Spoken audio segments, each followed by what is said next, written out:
Hi, and welcome back to my channel. My name is Darrell Jordan. I'm a real estate investor, and I make videos to help you also to become an investor or a better investor. I post every Saturday, so make sure you subscribe to my channel. Also turn on the notification bell so you never miss an upload. In today's video, I'm going to give advice to those of you in your 20s and 30s, and that advice is that if you don't own your own home, go ahead and purchase your first home. That's my advice. If you don't own your first home, those of you in your 20s and 30s, go ahead and concentrate on buying your first home. And here's why. Because if you're spending $1,500 in an apartment or a townhouse that you're renting, over 5 years, you would have spent $90,000 and literally have nothing to show for it. However, if you took that same $1,500 rent payment, you invested that in buying a home, let's say you bought a home for $200,000, okay? In today's market, you can buy a $200,000 home for that $1,500 payment. That'll take care of your mortgage payment, principal and interest, your taxes, and your insurance. It'll take care of all of that, and all you would need is $7,000 to put down on that house on an FHA mortgage, which I also recommend to those of you in your 20s and 30s, because it only requires you to put 3.5% down, and the credit requirements are very lenient. This is a way that first-time home buyers can get into a home, which I highly recommend that you do.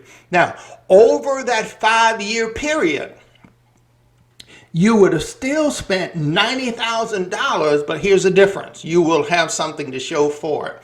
Your house would have appreciated to $231,000 over that 5-year period. And that's using a conservative 3% appreciation per year. Now, because of compounding, the house would have gone up 16% in value. Again, this is using a very conservative 3% appreciation per year.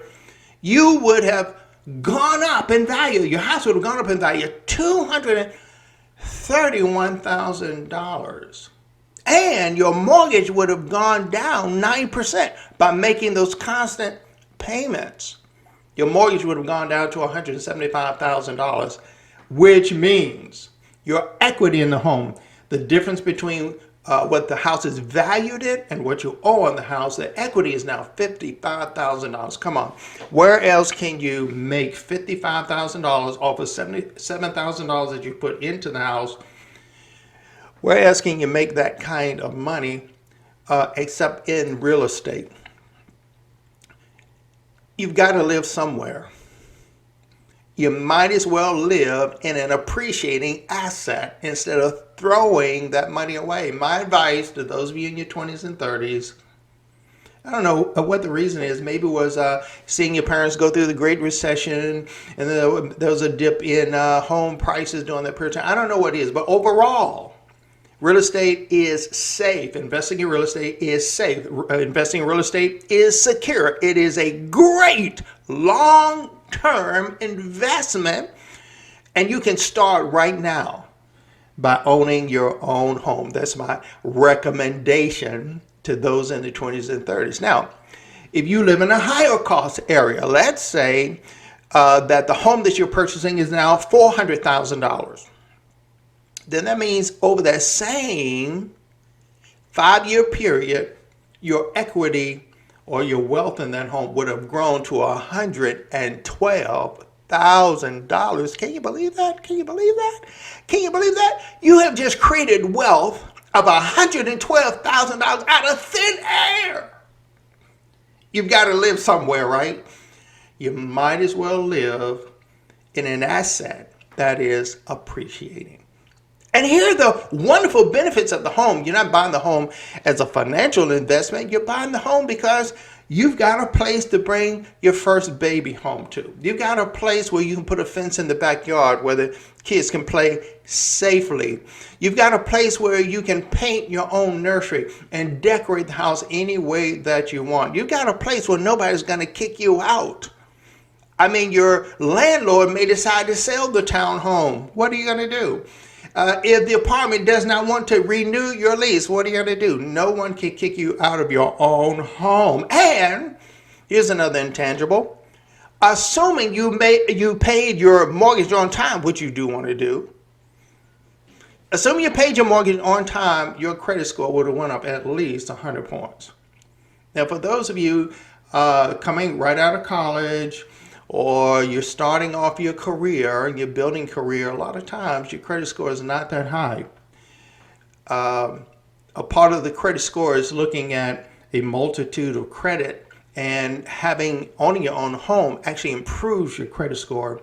By having a mortgage and paying it on time, that's actually going to improve your credit rating. All these wonderful intangibles. But today I'm talking about you really need to make that investment and stop throwing that money away. All right. Now, what if you kept that $200,000 home for 30 years? Your first home. Let's say you kept it for 30 years. That home now would have gone up in value to $485,000. And over the 30 years, you would have paid off the mortgage, which means you owe no money on that home. Right now, that house would be worth to you, it would have increased your net worth $485,000 or $500,000. Come on. Come on. Where else can you invest in yourself? Where else can you live in a home? Where else can you grow your wealth $500,000 and do nothing different than paying a rent payment? Instead, that rent payment is working for you instead of just burning it up and throwing it away. Let's see. I have a friend who we have been encouraging to buy a home for years and years and years.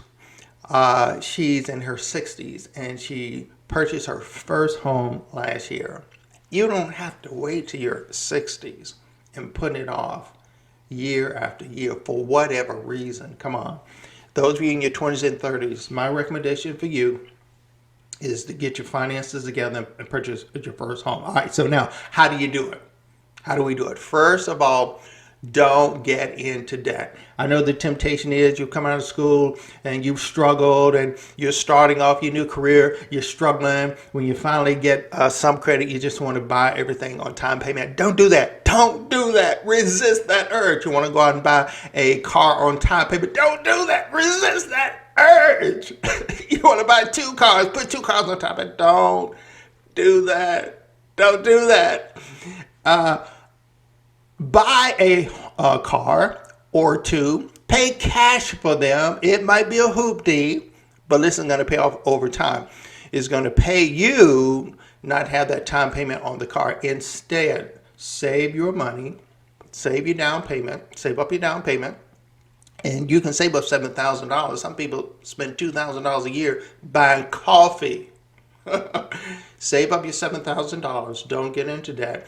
Buy your first home with an FHA mortgage. It only requires you 3.5% down. The credit requirements are very lenient on an FHA. You're helping yourself. So this is how you get into your first home. Don't get into debt. Resist the urge to buy a new car or 2 on-time payments. Buy your home first. You want to buy that new car, even then I recommend you buy a 2-year-old car because of appreciation. Listen, when you get to $1 million in value, when your wealth is growing $1 million in value, go ahead and buy yourself a brand new car. But until then, a car appreciates in value the moment you take it off the car lot. And many times it's upside down for years and years. Sometimes the car will always be upside down, meaning that you owe more on it than the value of it. Don't do that. An automobile is a depreciating asset. Let's put your money into assets that appreciate, that'll work for you. Come on, that's what I'm talking about. Put your money into a home first. So let's put priority on buying your first home. Don't put your priority on buying your first car. If you're already in debt, pay it off as soon as you can. Get yourself in a position to be able to buy that home. Now, also, how do you get that $7,000 payment on this fictional home we just purchased?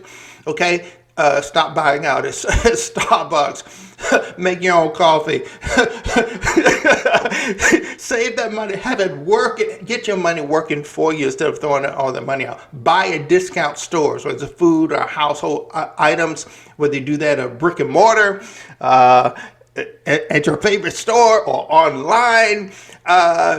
buy at discount stores or buy at discount. Spend less on vacation. You can still have a great time, but it's better to get in your home first.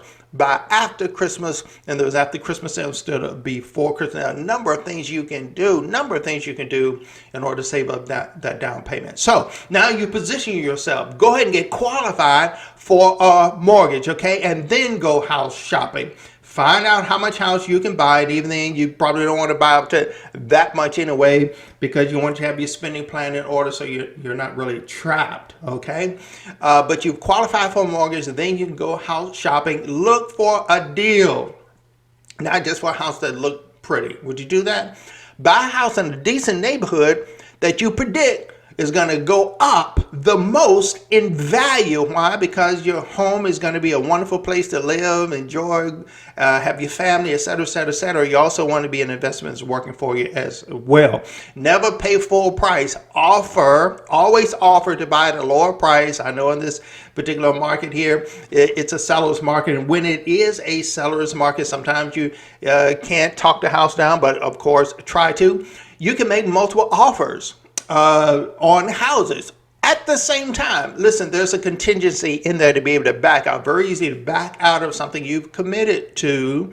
Okay, so what I'm trying to help you to do is to get into your first home and to buy it at a good price so that it becomes an appreciating asset for you.